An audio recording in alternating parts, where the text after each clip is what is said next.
আপনারা জানেন আজকে ট্রাইব্যুনালে একটা মামলার দিন ধার্য ছিল, সেটা হচ্ছে বহুল আলোচিত আবু সাঈদ হত্যা মামলা।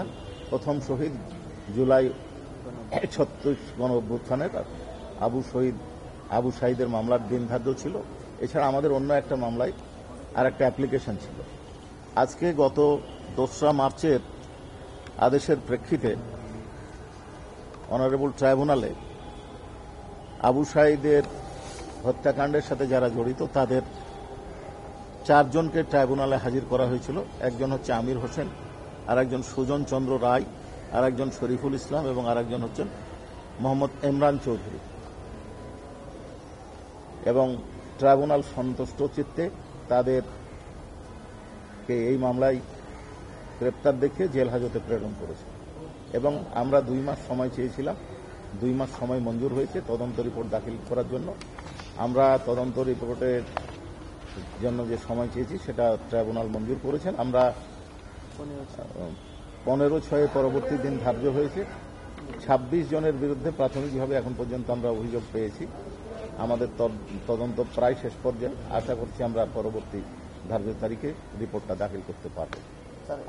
আর একটা অ্যাপ্লিকেশন ছিল হচ্ছে জঙ্গি নাটক সাজানোর যে ঘটনা ঢাকায় ঘটেছে, বিভিন্ন দেশে ঘটেছে, সেই মামলায় গ্রেপ্তারকৃত আসামি একেএম শহীদুল হক সাবেক আইজিপি, মোহাম্মদ আসাদুজ্জামান মিয়া সাবেক ডিএমপি কমিশনার এবং জসিমউদ্দিন সাবেক ডিসি মিরপুর, এদেরকে আমরা ইন্টারোগেশনের জন্য আবেদন করেছিলাম। অনারেবল ট্রাইব্যুনাল আমাদের আবেদন মঞ্জুর করেছে।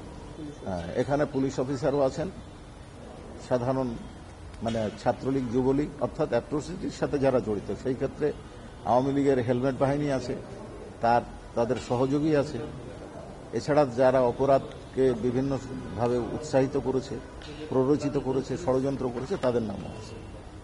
ওনাদের জিজ্ঞাসাবাদের ডেট যদিও এটা 20, 21, 22 3টা দিন ধার্য হয়েছে। 3 দিন আমরা ডেট ঠিক করবো কাকে কবে জিজ্ঞাসাবাদ করবো। একদিন করে। জি, আবু সাঈদের মামলার তদন্ত প্রতিবেদন এখন কোন পর্যায়ে আছে? তদন্ত আমরা ট্রাইব্যুনালে বলেছি যে আমাদের 26 জনের বিরুদ্ধে অভিযোগ প্রাথমিকভাবে প্রমাণ হয়েছে। আমরা স্ক্রুটিনি করছি, আরও যদি প্রয়োজনীয় সাক্ষী প্রমাণের মধ্যে আমরা সংগ্রহ করব, যদি থাকে আমরা স্ক্রুটিনি করছি। আশা করছি যে আমরা 2 মাসের মধ্যে বা 15 জুনের মধ্যে রিপোর্ট দাখিল করতে সক্ষম হব। কাজেই আর কতজন হবে বা কতজন হবে না এটা ম্যাটার অফ ইনভেস্টিগেশন। যদি বাড়ে তো আসবে, আর না বাড়লে আসবে না। আচ্ছা, এইখানে ট্রাইব্যুনালের মামলা দায়েরের আগে ওইখানে একটা মামলা না, 2টো মামলা হয়েছে। একটা হচ্ছে তৎকালীন স্বৈরাচারী সরকার ঘটনাকে ভিন্ন খাতে প্রবাহিত করার জন্য একটা মিথ্যা মামলা দায়ের করেছিল ছাত্র জনতার ওপর। আমরা পরিষ্কার দেখেছি, আপনারাও দেখেছেন, আপনাদের কোনো চ্যানেল সম্ভবত লাইভ সম্প্রচার করছিল। তাতে দেখা যাচ্ছে পুলিশ আবু সাঈদকে গুলি করছে, আর পুলিশ অফিসার যিনি মামলা করেছেন তাতে বলছে যে মাথায় আঘাতে মারা গেছে, ছাত্র জনতাদেরকে আসামি করা হবে। আর একটা মামলা 5ই আগস্টের পট পরিবর্তনের পর তার পরিবারের পক্ষ থেকে মামলা ফাইল করা হয়েছে। 2টো মামলা ওখানে আছে। এখন ট্রাইব্যুনালের এরকম কোনো বাধ্যবাধকতা নাই যে ওই মামলার উপর নির্ভর করে আমাদেরকে তদন্ত করতে হবে, বা ওই মামলার বাইরে আমরা নিতে পারবো না, বা ওই মামলা নিতে পারবো না। আমাদের তদন্ত স্বতন্ত্র গতিতে চলছে। তবে ওই মামলার সকল আসামি যদি এখানে আসামি হিসেবে অন্তর্ভুক্ত হয়, তাহলে স্বাভাবিকভাবে ওই মামলাটা ওখানে নিষ্পত্তি হয়ে যাবে।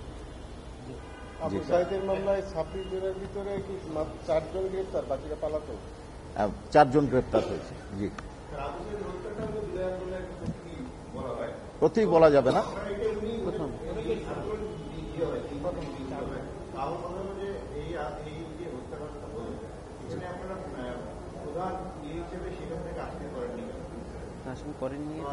আমরা শেখ হাসিনাকে আসামি, আমি বলেছি 26 জন। আমি কি বলেছি কোথাও যে শেখ হাসিনাকে আসামি করা হয় নাই? হয়েছেও বলি নাই, হয় নাইও বলি নাই।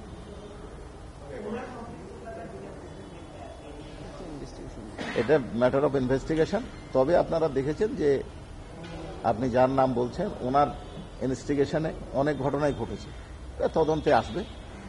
এই মামলার সাথে সম্পৃক্ততা থাকলে তিনি আসামি হবেন। আর এই মামলাতে এই ধরনের আইসিটির মামলায় আপনারা জানেন যে একাধিক আসামি, একাধিক বিচার হতে কোনো বাধা নাই। একটা ঘটনাতে 5টা মামলা হতে পারে, 5টা বিচার হতে পারে।